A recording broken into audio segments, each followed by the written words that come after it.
holding that up again. Welcome back. Welcome back to our channel. I'm Janet. I'm Renelle. And we are counselors at NBCC Moncton.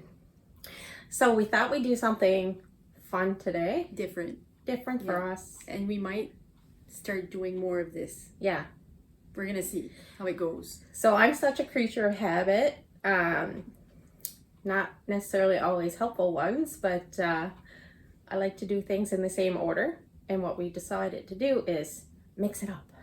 Yeah. So we're not going to know what topic we're going to talk about today.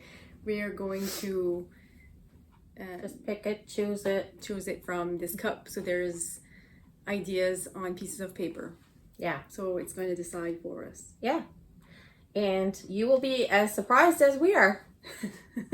Hopefully it goes well. Okay. Hopefully it goes well. Yeah. All right. Okay. You can choose. Okay. Yeah.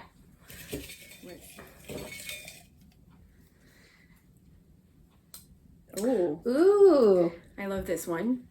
Living authentically. That's kind of ironic that that's what we chose, and that's what we're trying to do. Yeah. We're trying to be, authentic for our students, authentic for ourselves, and we just want to be us. Yeah, and that's so okay. So we should explain what living authentically means. Yeah, but so living authentically is really being yourself. Yes. And because sometimes, we put on a mask and we show only parts of ourselves to maybe coworkers or classmates or instructors or parents, friends, family.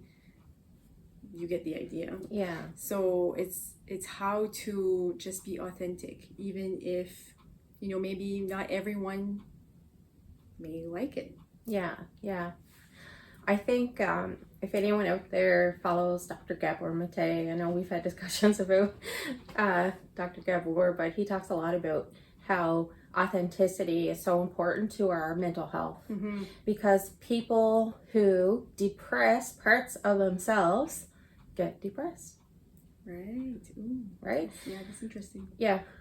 Now, of course, we have to acknowledge some people are not safe to be their authentic selves. That's true. So we're not encouraging people to put themselves in any kind of dangerous situation or anything. We're just talking about accepting yourself fully for who you are, flaws and all. Yeah. And putting yourself out there even when it's scary. Yeah. And sometimes it comes with getting older, I find. Like, you don't care as much about what other people think. I still remember the day that I decided, no, like if I can't be who I am and people love me for it, then that's too bad. Like I want to be me. So I was 25. I still remember it was my 25th birthday, and I had like a get together at my place, and I don't know, it felt like I was pretending to be somebody else. But anyway, yeah, that day I still remember it. I was like, no, I'm not gonna do things for other people, like just for them to like me. I'm just gonna be me now. So it was like a pivotal moment for you in your life, and that's something that you remember. Yeah.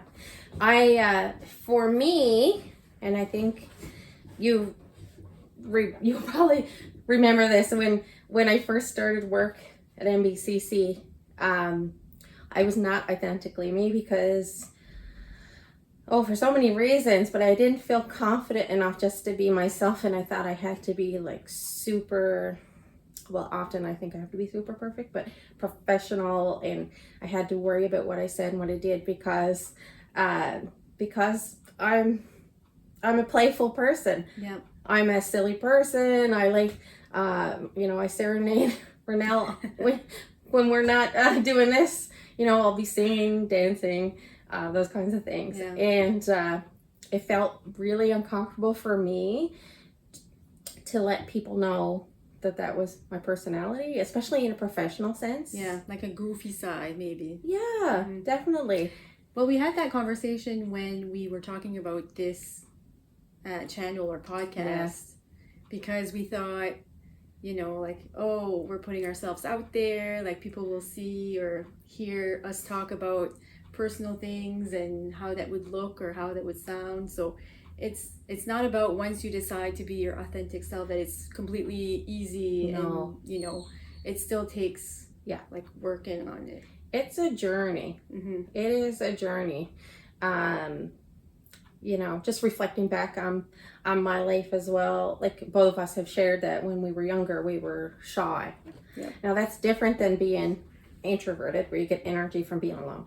Being shy is having social anxiety. I had really bad social anxiety, and so when you are facing different kinds of anxieties, it can be even harder to express yourself and to feel safe. And but I think what helped me was the more that I put myself out there, the more I realized that I was okay and I was safe. And people love you for it. Yeah. People love you for you. Yeah. It doesn't make me any less, professional or anything like that either. I think sometimes it actually helps me to relate more to students when I can just be my genuine self. Very true. And we make mistakes, as my nephew pointed out. And it reminds me too of the imposter syndrome. Yes. Because sometimes, so what that is you feel like you are where you are because you somehow tricked people. Yeah. And when they know, or when they get to know the real you, then they'll like the gig's up. Or the gig's up, yeah. Or wait till they get to know the real me, right? Kind of deal. Yeah. So, I think that's more common than we know. We need to work on our self-esteem and confidence. But I mean, that can also be part of. Could it not also be part of like disorders and things like that, where people have imposter syndrome? Kind of. Or even like going back to like not feeling like you fit in and things like that. So again, making it difficult to be yourself. And I mean, it takes hard work, but it's possible. It's so possible. Because we talk about our childhood sometimes and the way we grew up, and we both say that we were really shy. Yeah. And now we're here doing this channel. Yeah. Right? So, and we do presentations in classrooms. We love doing presentations in classrooms. We do. But if you would have asked me that 10, 15 years ago, I would have said, no way, I'm going to be too nervous, or that's not me, it's not for me. And, in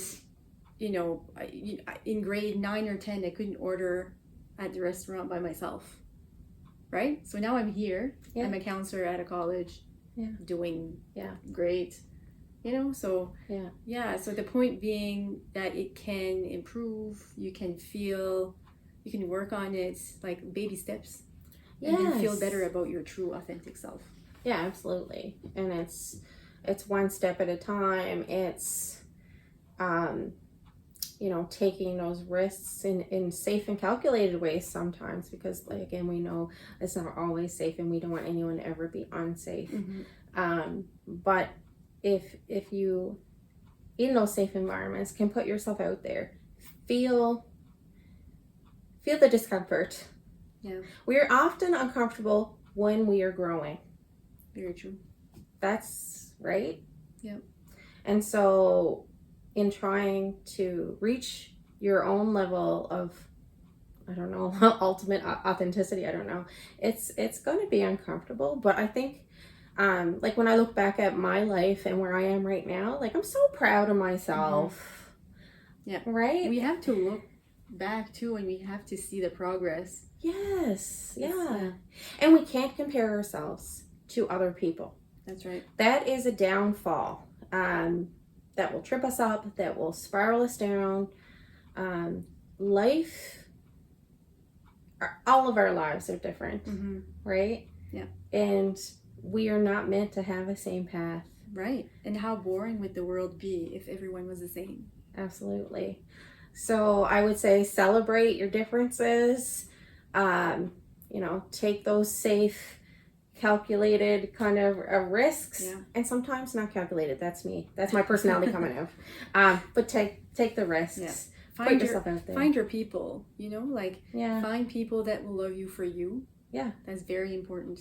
But also trust that they're going to love you for you. That's true. And they will come. Yeah, exactly. I saw something on social media. It's so strange that we're talking about this because it was someone doing surveys on the street in London or something, and they asked like an older woman, like, what would you tell your younger self? And she said, it's okay to lose friends. And I was like, oh. And she was saying, like, don't stick with the people that you can't be yourself with. And if you grow apart, or if you find, as long as you find the people that will love you for you. Yeah, it's scary when you're starting out, like, let's say at college and moving away from your high school friends and things like that, finding out more about yourself, you're becoming more independent, and it's scary sometimes to have those changes in relationships, but we're here to say it's okay, you'll be okay. Yeah, and it's not personal either, like, it's not, I'm not friends with this person anymore because something bad happened. No, it's just, you take two different paths, or you find that's part of loving each other too, and supporting each other and becoming your own authentic self sometimes is just understanding that and letting each other kind of, follow your path. And like those friends, like I know, like my friends from high school, we hardly ever see each other, but when we talk, it's like yesterday. Right. Even though I'm not going to say how long we've been out of school, but it's been a while. Right. Anyway. Well, on that note. Our time is up for today, but very good topic. See, so get out of your comfort zone, take risks like we just did, and I think we're going to continue. Yeah. All right. Well, have a great day. See you next time. See you next time.